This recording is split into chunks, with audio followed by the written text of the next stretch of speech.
High high high হ্যাঁ ভাই, হইল প্রথম পাথর চুরি। পাথর চুরির থেকে গেল গা ডাইরেক্ট বিমানে।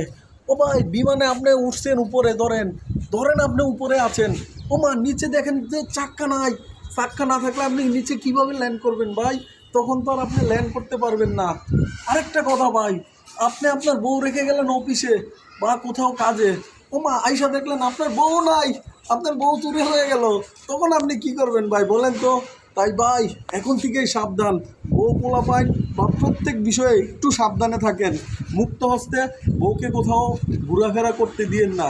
এখন থেকে বউকে চোখে চোখে রাখেন, নতুবা বউ কিন্তু চুরি হয়ে যাবে।